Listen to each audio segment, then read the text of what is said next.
There's something inside you right now that's bigger than your current circumstances, bigger than your current schedule, bigger than your current habits, your current circle, your current fears.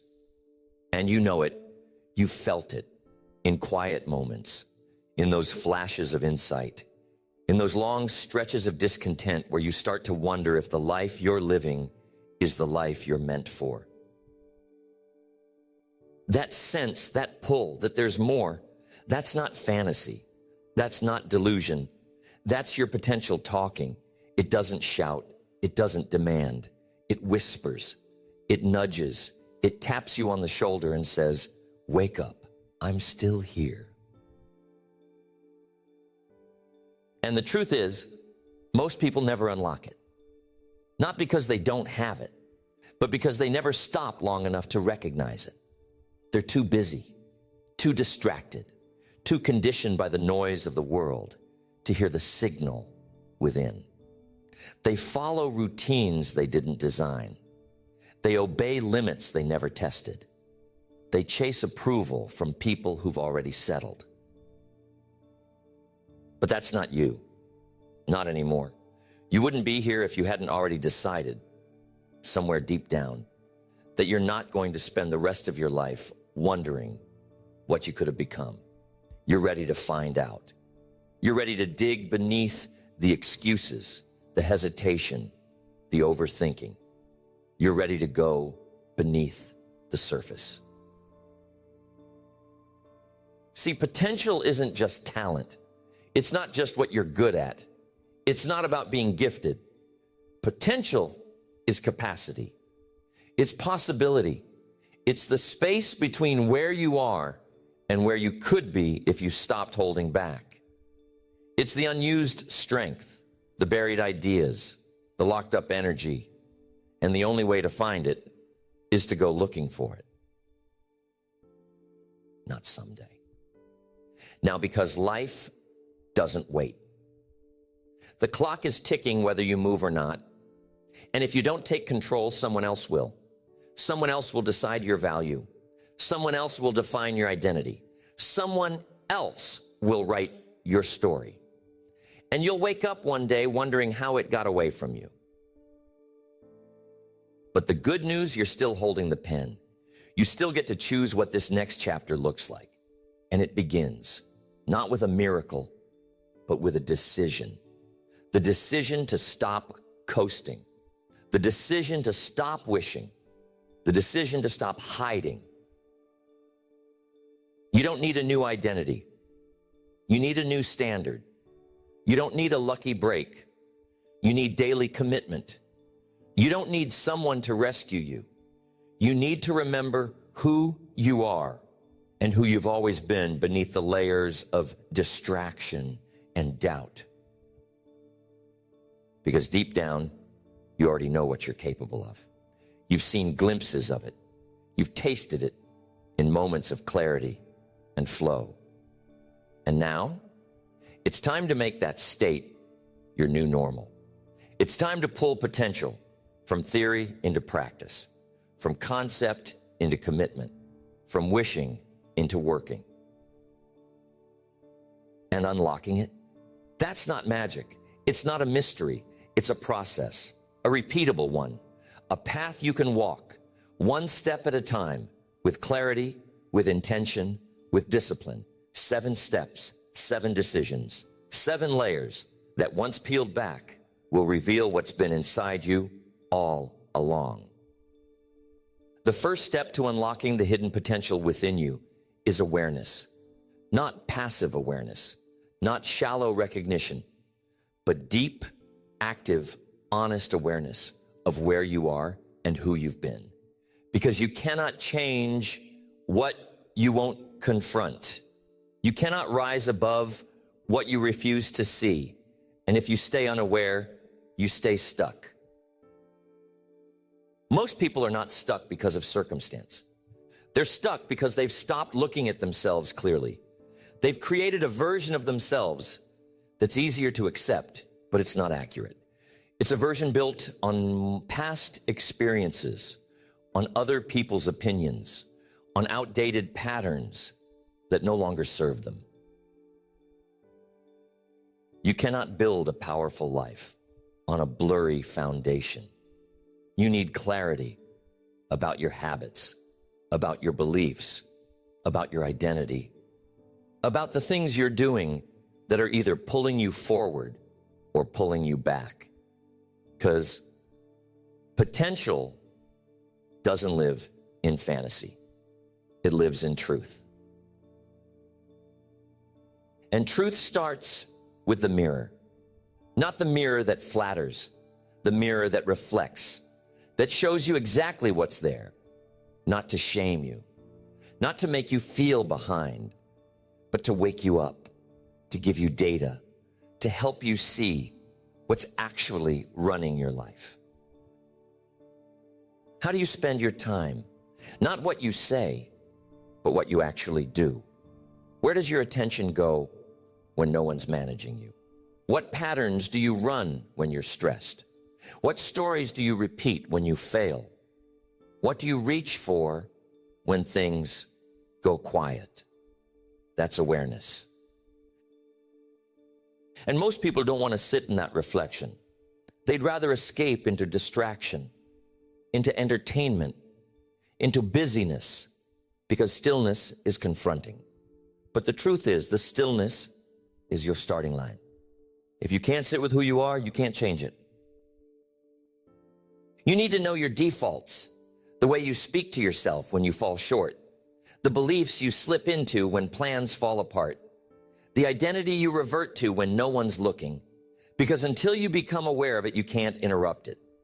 You can't replace what you haven't named.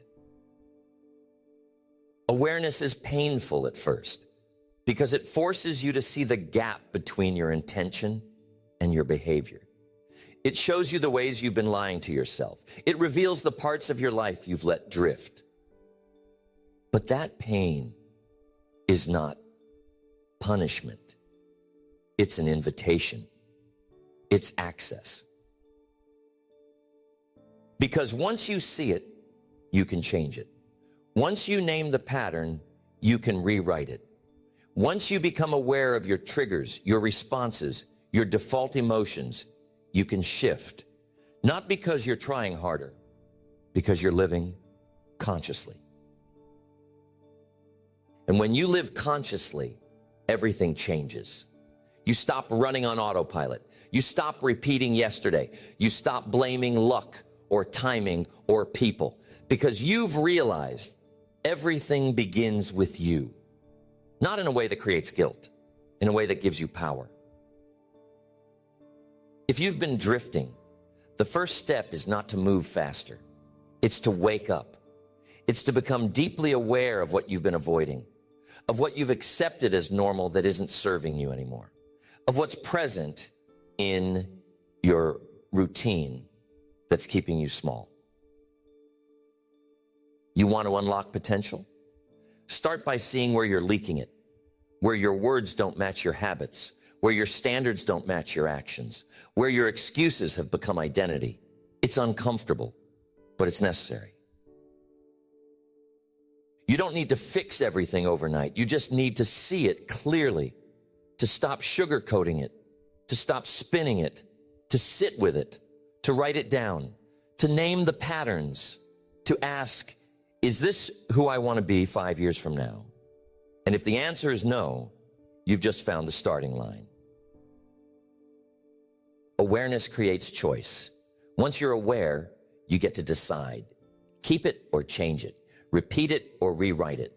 Numb it or face it. Run from it or rise through it. But until you're aware, you don't get to choose. You're reacting. You're repeating. You're reliving your past and calling it a personality. And that's not who you are. That's just what you've learned to become. But you can unlearn it. You can rewire it. You can reshape it. But only after you've seen it, because you cannot change what you won't admit. So be honest. Brutally honest. Not cruel, but clear. And then be kind to yourself. Not with indulgence, but with responsibility. You saw the truth. Now do something about it. Start shifting. Start asking better questions. Start choosing better inputs. Start stepping away from what numbs and toward what sharpens. The second step to unlocking the hidden potential within you is to challenge your beliefs. Because beliefs are not facts. Beliefs are conclusions. And most of the ones holding you back weren't even created by you. They were inherited. They were repeated. They were absorbed. And without ever questioning them, you let them become the blueprint of your life. From the time you were young, you were being programmed, not maliciously, but consistently. You watched the way people around you handled failure, how they spoke about money, how they carried themselves in moments of stress, what they said about possibility, about people like you, about what was possible for someone from your background, your education, your circumstances. And because you were young and your mind was open, you accepted those messages. You accepted them as reality, as structure, as limitation. And those beliefs, they became rules, invisible rules that now govern how far you reach, how hard you try, how big you dream. The problem is, most people never go back and question those rules. They build their lives inside of invisible cages. And even when the door is open, they don't walk out because the belief says, you don't belong out there. The belief says, you're not ready. The belief says, this is as good as it gets. You don't break out of that by willpower alone. You break out by challenging the belief. You ask, where did I learn this? Who told me this was true? Have I ever tested this? Is this a truth or just a tradition I never interrupted? And once you start asking those questions, everything opens. You start to realize that most of your limits were optional. Most of your doubts were adopted. Most of your ceilings were artificial. And the moment you stop believing them, they stop controlling you. Because a belief is nothing more than a practiced thought. You thought it long enough, repeated it often enough, experienced it consistently enough that it became a lens. And now you don't just have the thought. You see the world through it. But you can swap that lens. You can update the operating system. You can start telling yourself something new, not blindly, not with fake positivity, but with intention, with choice, with discipline, with evidence. You start by identifying the limiting belief, and then you challenge it. You test it. You build a case against it. You gather proof of moments when it wasn't true. You stop feeding it with repetition, and instead, you start building a new belief. And this is where most people stop. They uncover the belief, but they don't replace it.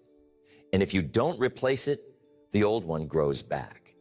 It finds its way back into your mind in moments of stress, of doubt, of fatigue. So you don't just remove, you rewire. You build a new belief the same way you built the old one, with repetition, with emotion, with reinforcement. You speak it, you act on it, you find evidence for it, and eventually it becomes your new lens, your new baseline, your new truth. And with that new belief, you start moving different. You stop hesitating. You stop playing small. You stop second-guessing your instinct because your mind isn't fighting you anymore. It's backing you. It's supporting the new identity. That's how you rise. You don't wait for the world to change how it sees you. You change how you see yourself. And that change inside out is what unlocks the next level.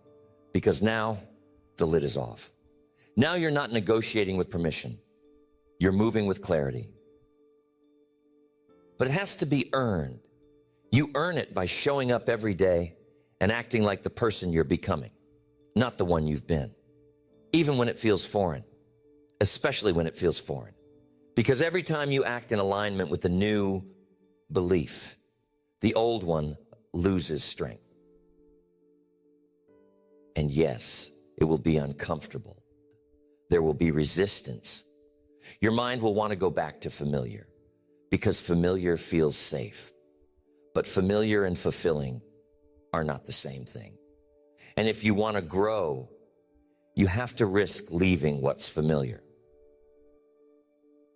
So you risk, you step, you speak differently, you show up differently, you move differently. Not because it's easy, but because it's aligned, because you've chosen to believe something new. And that belief is unlocking doors the old one never could. The third step to unlocking the hidden potential within you is to build identity through action. Because you don't become who you want to be by thinking about it. You become it by behaving like it, consistently, repeatedly, intentionally, until the actions become normal and the normal becomes you. This is the bridge most people never cross. They discover the idea, they get excited, they make the vision board, but they never shift their behavior. They wait for their identity to change so they can take action. But it doesn't work that way. You don't act because you believe. You start believing because you act. You don't wake up with confidence and then move. You move and earn confidence. You don't wait to feel ready. You move and become ready. Every action you take casts a vote for who you're becoming. Every time you show up, every time you follow through, every time you choose discipline over comfort, that's a vote. And the more votes you cast, the more you start to believe, this is who I am now. It's not about faking it. It's about proving it to yourself. You don't need external validation. You need internal evidence. And the fastest way to collect that evidence is to act like the future version of you right now. Ask yourself, if I already was the person I want to be, how would I behave today? What time would I get up? How would I carry myself? What decisions would I make? What would I stop tolerating? And then you do that. Not once, not twice, until it's natural. Identity isn't discovered. It's built.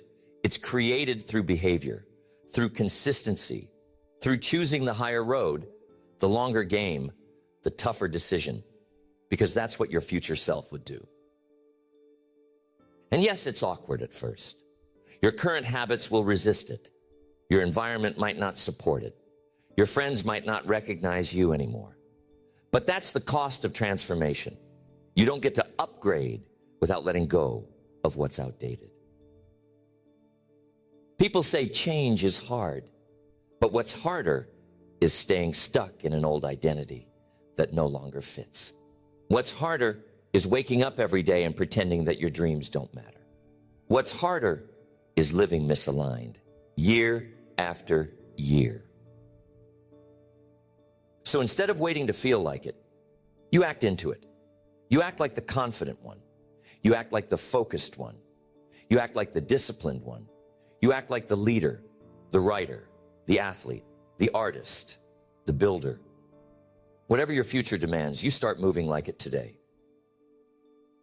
And you don't have to do it perfectly. You just have to be consistent. You just have to do it enough that the new behavior starts to feel familiar, that it starts to become your default, that it feels weirder not to do it than to do it. That's how transformation works. It's not a sudden flip. It's a gradual shift through behavior, through habit, through repetition. And every day you follow through, even if it's messy, you're becoming. You're not waiting on motivation anymore. You're not looking for someone to remind you of your goals. You've taken full ownership of who you want to become, and your calendar reflects it. Your conversations reflect it. Your environment reflects it. That level of alignment, it's rare, but it's real. And it's available to anyone who is willing to stop saying someday and start asking, what now? Anyone who's willing to stop admiring potential and start acting it out. You don't have to announce your new identity. You don't have to post about it. You just have to live it. You just have to build evidence quietly, consistently, and let your habits do the talking. Let your presence carry the message. The fourth step to unlocking the hidden potential within you is to embrace challenge as the training ground. Not as punishment, but preparation. Because nothing will expose your potential faster than pressure, and nothing will refine it faster than struggle. Everyone wants growth, but no one wants discomfort. Everyone wants breakthrough, but no one wants resistance. But here's the truth. Your potential doesn't emerge in ease. It's pulled out of you when you're forced to reach for more than what's familiar. Comfort keeps you consistent with who you've been. Challenge pulls you into who you could be. It stretches you. It shakes you. It tests the systems you've built and the beliefs you've clung to. And every time you choose to lean in instead of run, you evolve.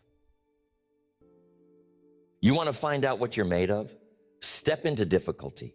Do the thing that scares you. Commit to something that's bigger than your current ability. Say yes to the kind of pressure that forces you to grow, not because you're ready, but because you're willing.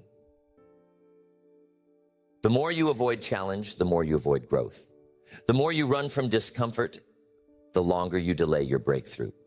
Because what you call pressure, life calls preparation. And it's not there to break you, it's there to shape you. Every challenge is an invitation to think clearer, to move with intention, to find your edge, to let go of what no longer fits, to see what happens when the old identity starts to crumble and something stronger begins to emerge. And the strongest people you know, the ones who walk with confidence, the ones who carry weight with ease, the ones who seem to move through storms with clarity, they weren't born like that. They were built through repetition, through challenge, through doing what most people avoid. You don't need to search for hardship, but you do need to stop hiding from it. You do need to stop labeling every difficulty as a sign to retreat. What if it's not a sign to back off? What if it's a signal that you're exactly where you need to be? Growth never feels like growth when you're in the middle of it. It feels like tension, like friction, like frustration. But the longer you sit in it, the more you let the discomfort do its job, the more you start to rise. You build capacity, you become more resilient, you think sharper. You start to see that pain is not the enemy, it's the tool. It reveals what needs to be fixed, what needs to be strengthened, what you've been avoiding. And that insight, that's priceless. You don't grow in theory.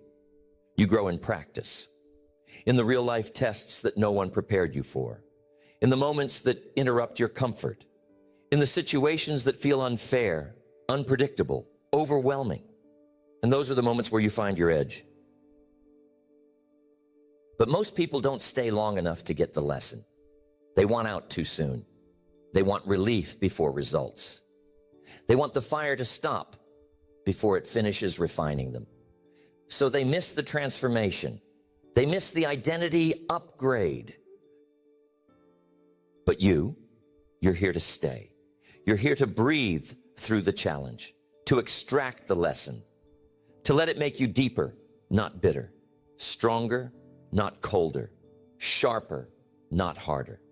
This challenge isn't here to destroy you. It's here to unlock you. And the longer you sit with that truth, the more unstoppable you become, because you no longer fear pressure. You trust it. You no longer panic when things get hard. You get focused. You stop asking for the challenge to go away, and you start asking, who do I need to become to rise through this? That mindset, that's rare. That's resilient. That's transformational. Because now, nothing is wasted. Every struggle becomes data. Every delay becomes development. Every setback becomes a signal to tighten your habits, adjust your posture, and move again. And you don't have to love the pain, but you do have to respect the process. You do have to keep showing up when it's not glamorous, when no one's cheering, when the results are still distant. You stay, you keep breathing, you keep working, and you trust that the challenge is making you stronger than you were before it arrived. The fifth step to unlocking the hidden potential within you is to align your environment with your future. Because no matter how strong your mindset is, your environment is speaking to you all day long. It's shaping you, nudging you, influencing your habits, training your nervous system to either stay the same or stretch forward. Most people underestimate this. They think they can will their way into growth while surrounding themselves with comfort, distraction, and old energy. But you can't plant a new identity in the same soil that kept the old one alive. You need a different atmosphere. If your goal is transformation, then your environment has to match. You have to curate your inputs, who you're around, what you listen to, what conversations you allow, what energy you tolerate, because every one of those things is either watering your potential or draining it. You cannot grow into your future while staying emotionally attached to what's keeping you average. You can't keep holding on to every relationship out of history. You can't keep tolerating a schedule that doesn't respect your vision. You can't keep exposing yourself to low standards and expect to live at a high one. This is where alignment becomes non-negotiable. You stop designing your life around comfort. You stop protecting your habits. You start asking a better question. Does this support who I'm becoming? And if it doesn't, you adjust. You let go. You upgrade.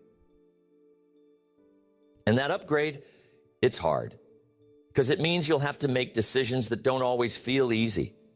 But if you want to unlock potential, you have to create an environment that expects it from you, that reflects it back to you, that supports it when your own belief is shaky. You build that environment by being intentional about your time, about your space, about your standards. You don't wait until you feel different. You change the world around you to remind yourself of who you're becoming. You clean the clutter. You simplify your inputs. You audit your social circle. You pay attention to what makes you sharp and what makes you small. You stop justifying mediocrity and start elevating everything that touches your daily rhythm. Your environment trains your nervous system. If it's chaotic, you stay reactive. If it's disciplined, you build peace. If it's distracted, your potential gets fragmented. But if it's aligned, clean, focused, designed, you start operating at a different level. And alignment isn't accidental. It's built through boundaries, through decisions, through choosing what you will and will not allow into your physical, mental, emotional space. You don't become your highest self by chance. You become it by choice. So you create an atmosphere that supports that choice. You get around people who challenge you, not just compliment you. You spend time with those who remind you of your potential, not your past. You pour energy into relationships that hold you accountable to your standards, not ones that keep you comfortable in your excuses. You change your schedule. You carve space for what matters. You stop saying yes to things just because you don't want to disappoint others. You prioritize your future over their temporary opinion. Because when your environment aligns with your vision, your effort becomes exponential. You're no longer fighting upstream. You're being supported by everything around you. And that's when you gain momentum. You don't have to think as hard about showing up. You don't have to remind yourself every morning why you're committed. You just live inside a structure that supports it. And the consistency you've been craving, it starts to feel natural. This isn't about perfection. It's about awareness. It's about getting honest about where your space is holding you back. And then doing the work to shift it, one decision at a time. Because a better life doesn't start with better luck. It starts with better alignment. So you take inventory. What needs to go? What needs to grow? What needs to be cleaned, protected, added, removed, refined? You ask the hard questions, and then you stop waiting for permission to build a space that serves your vision. You just build it. The sixth step to unlocking the hidden potential within you is to master your internal dialogue. Because no matter how talented you are, if the voice in your head is tearing you down, you will keep shrinking to match it. The most important conversation you'll ever have is the one you're having with yourself. You don't rise into new levels by accident. You rise by reinforcing new beliefs, new patterns, new language. Not just out loud, but internally, in the quiet moments, in the middle of the storm, in the heat of the decision. That's when your voice matters most. Most people carry an inner critic that's louder than their inner coach. They don't even realize it's there. It's just been on repeat for years. You're not ready. You always mess this up. Why even try? These aren't facts. They're echoes, old programming, recycled doubt disguised as truth. And that voice, it's not harmless. It becomes identity. It shapes posture. It dictates risk tolerance. It limits your capacity long before life ever tests it.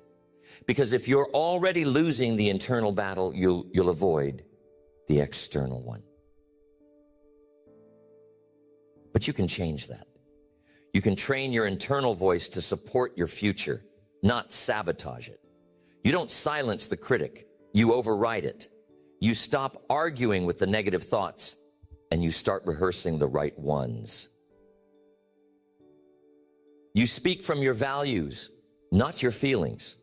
From your intention, not your insecurity. From your identity, not your history.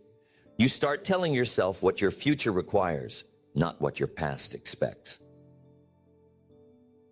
And it's not fake. It's not delusional. It's deliberate. It's disciplined. It's built one repetition at a time. You notice the voice. You pause. You reframe. You say, that's not who I am anymore. And you speak something better. I'm in process. I'm growing. I'm showing up. I can do this. You replace judgment with instruction. Instead of, I'm failing, you say, what's the lesson?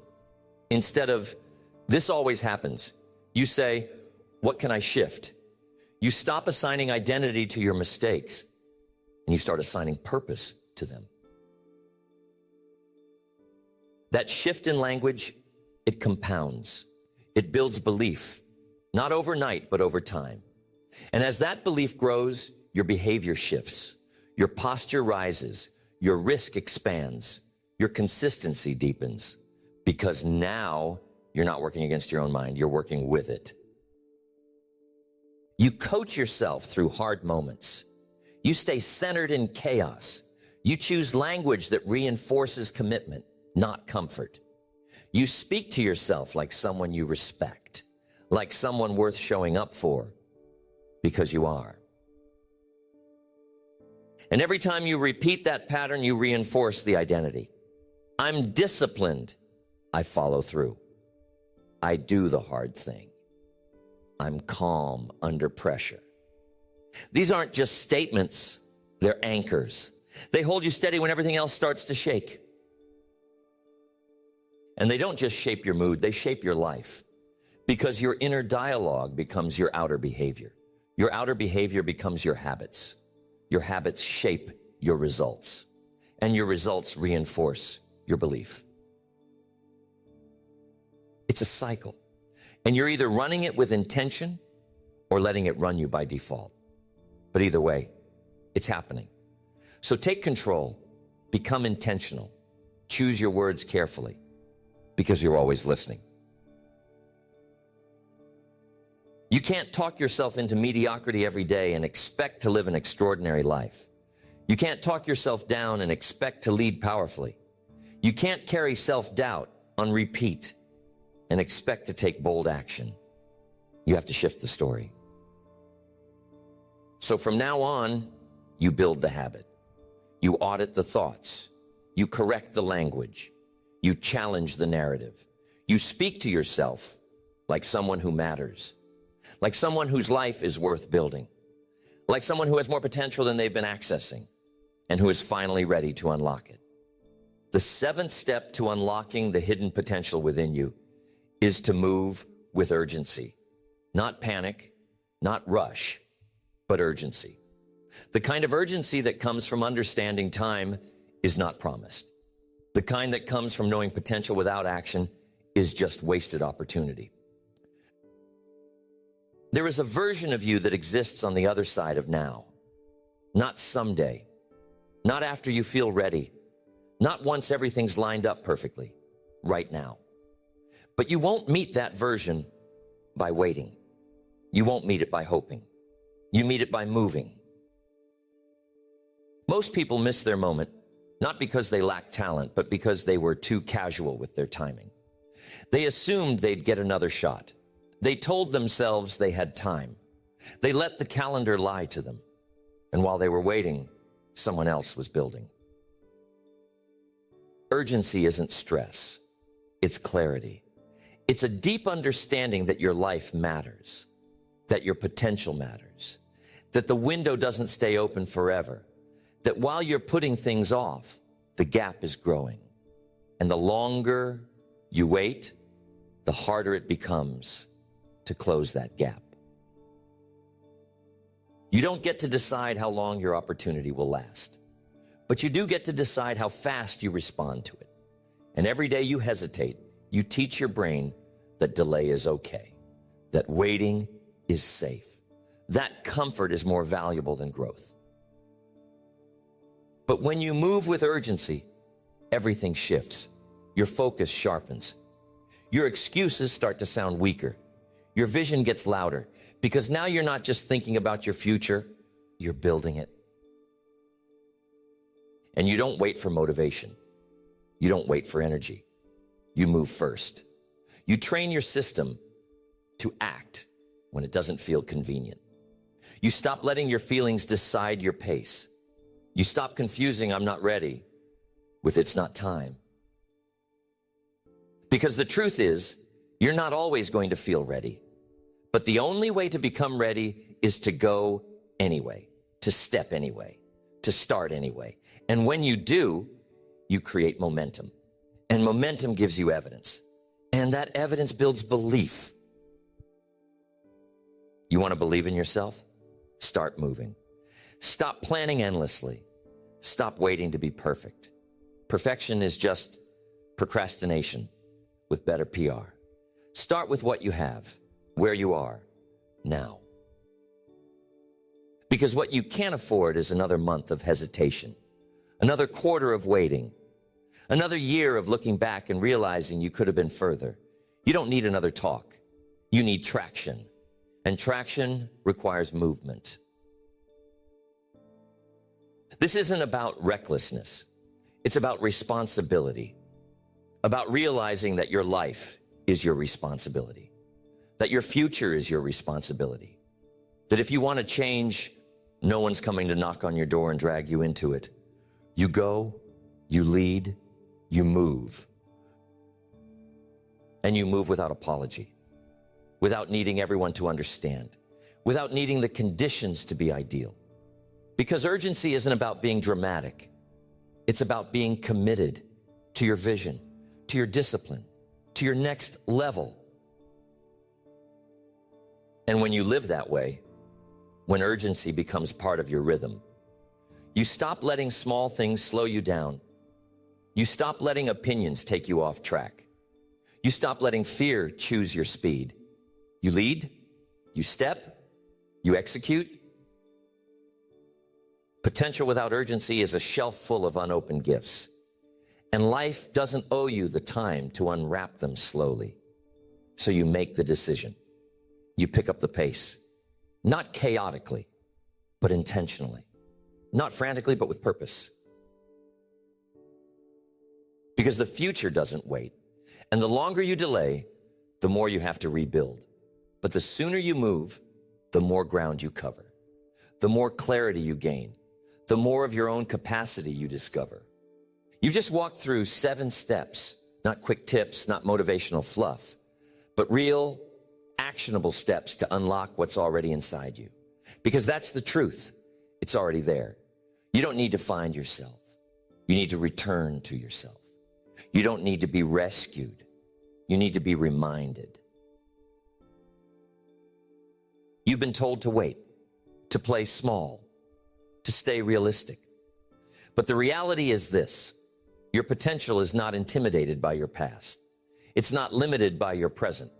It's only waiting on your permission to come alive. And now you've got the keys. You've got awareness to see what's real. You've got the clarity to challenge your old beliefs. You've got the tools to build identity through action. You've got the mindset to embrace challenge as your training ground. You've got the power to align your environment. You've got the language to speak life over your future. And you've got the urgency to move now. So what's next? It's not more theory. It's not waiting for another breakthrough. It's doing the work, taking the step, making the shift, building the habit, repeating the pattern, showing up over and over. Because potential without execution is regret waiting to happen. And if you felt that before, if you've lived with the quiet tension of knowing you're meant for more, but not moving on it, you don't need to stay there. You get to write something new. This isn't about becoming someone else. It's about becoming who you've always been underneath the fear, the distractions, the self-doubt. It's about stripping off what's fake and stepping into what's real. You don't need to impress anyone. You don't need to have it all figured out. You just need to start. Start building. Start believing. Start backing yourself. Not loudly, but consistently. Not once, but daily. And when it gets hard, because it will, you come back to this. You remember why you started. You remember who you're becoming. You remind yourself that discomfort is not the enemy. It's the path. You don't quit. You breathe. You step. You lead.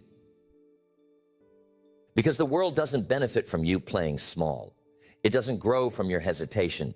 It doesn't rise from your silence. It shifts when you show up fully, authentically, without apology. So this is your permission slip, or maybe it's your reminder that you've always been more than you've allowed, that it's not too late, that now is still right on time, that if you commit to the process, the results will follow. You've got the map. You've got the fire. You've got the capacity. The only thing left is the decision to move, to step, to rise.